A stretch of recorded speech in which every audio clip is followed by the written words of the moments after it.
My name is Olivia. I am 36 years old, and last Christmas I found out exactly how much my own family thought I was worth. It started with a joke at my expense, the kind my mother loves to slip in between bites of turkey and sips of cheap wine. She waved her fork at me and said, in front of everyone, "So, how's that little online thing you do? Still playing on your laptop instead of getting a real job?" The table laughed. My brother laughed the loudest, and I did what I always do. I smiled, swallowed the sting, and said I was fine. I had spent weeks planning that dinner, ordering expensive food through apps, timing deliveries so everything would feel effortless and cozy. They didn't notice. To them, I was still the daughter who made do, the one who scraped by with some vague freelance work and a lot of luck.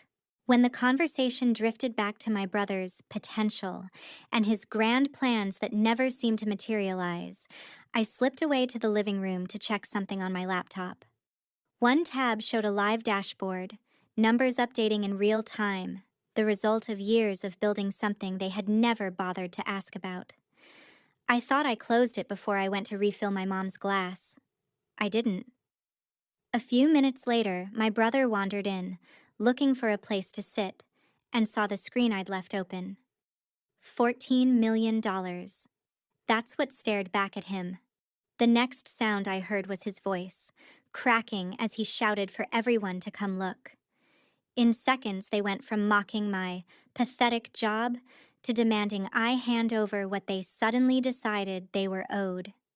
If you've ever had your success laughed at 1 minute and treated like a family ATM the next, stay with me, because what happened after that Christmas dinner changed everything. I didn't wake up one day with $14 million on a screen. It started a long time before that, back when I was a kid in a cramped apartment just outside New York City, learning quietly that my place in the family was to be the one who didn't need much. My mom, Linda, liked to say I was born independent. She meant it as a compliment, but it was really an excuse. My dad died in a car accident when I was 10, and after that our world shrank overnight. Bills piled up, my mom worked late at an office job she hated, and my older brother, Tyler, became the center of her universe. He was 2 years older, loud, dramatic, sensitive. Whenever he struggled in school, my mom wrapped him in concern. "He's been through so much," she'd whisper, smoothing his hair. "We need to be gentle with him." When I got good grades, she barely looked up from the sink. "Of course you did. You're strong, Olivia. You always figure it out." That was the pattern. If Tyler forgot to take out the trash, she said he was distracted. If I forgot, it was, "Olivia, I can't count on you for one simple thing." I started cooking for us using recipes I found on YouTube, packing my own lunches, doing laundry, because someone had to. Tyler stayed in his room, yelling at video games and streaming basketball games, already obsessed with stats and scores in a way that later turned into something darker. I stopped asking for help with anything, because the answer was always the same: "We don't have time, we don't have money, you'll be fine." By the time I hit high school in Brooklyn, I had figured out that if I wanted a different life, no one in that apartment was going to build it for me. I joined the business club because it meant I could stay late at school instead of going home to chaos. I found free coding lessons on Khan Academy and spent nights hunched over the old family laptop, teaching myself basic JavaScript while Tyler used the TV to scream at whatever game he was watching. In the library, I wandered into the personal finance section, pulled out a beat-up book about investing, and felt something click. The idea that money could be moved, grown, managed instead of just feared was like oxygen. I got a part-time job at Starbucks, telling my mom it was just for fun money, while she handed Tyler cash for emergencies that somehow always lined up with big games. I saved tips in a separate account, and one afternoon, heart-pounding, I downloaded an investing app and bought my first tiny slice of a company for less than the cost of a pair of sneakers. No one cared enough to ask what I was doing. When my school had a small awards night and I got recognized for academic achievement and leadership in the business club, my mom promised she would try to make it. But that same night, there was a big NBA game in the city, and Tyler was desperate to go. She chose him.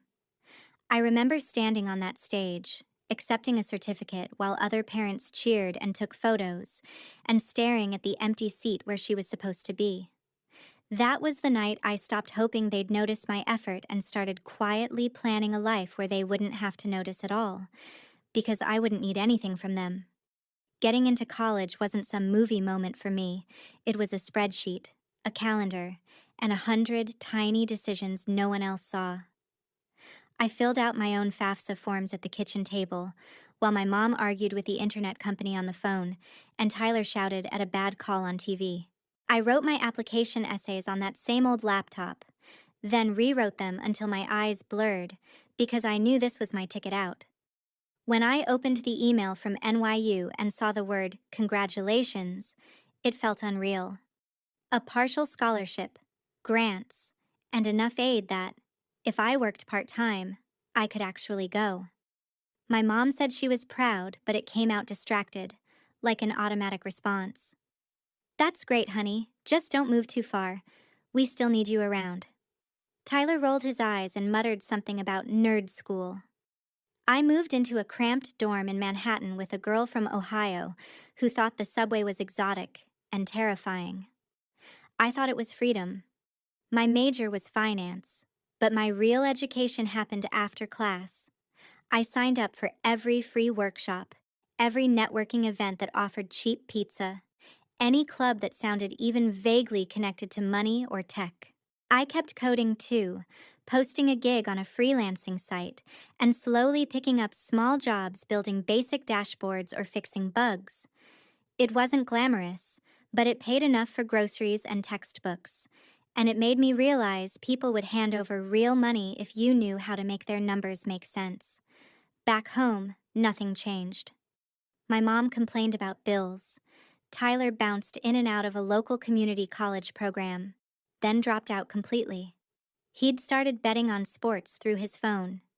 "Just $20 here and there," he said. Then one day, my mom called me crying because his little bets had quietly turned into thousands of dollars in debt on her credit card. I could hear him in the background yelling that he'd figure it out, that the next game would hit big. It made me sick to my stomach.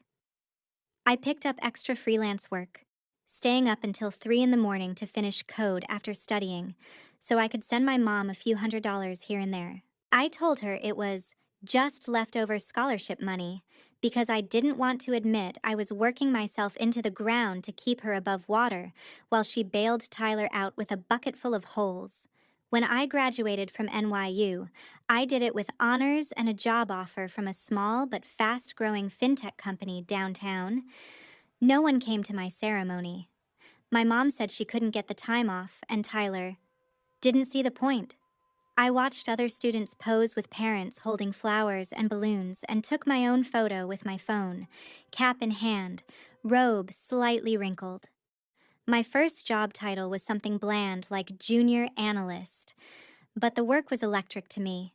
We built tools that helped people move and track their money, analyzed startups that wanted to partner with us, sat in on pitches from founders with more ideas than sleep.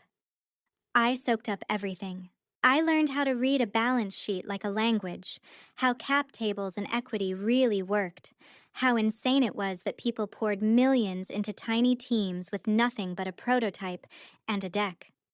Through coworkers, I found AngelList and started following early-stage fintech companies the way Tyler followed betting lines. I also got my first real salary, plus a small bonus at the end of the year. That was when I made a decision that would come back to haunt me. Later, I set up an automatic transfer of $2,000 a month to my mom. I told her my company paid better than expected, and I wanted to help. She cried, thanked me, and then turned around and used a big chunk of it to pay off more of Tyler's gambling debt. I could see the pattern, but I told myself I was doing the right thing, that good daughters help.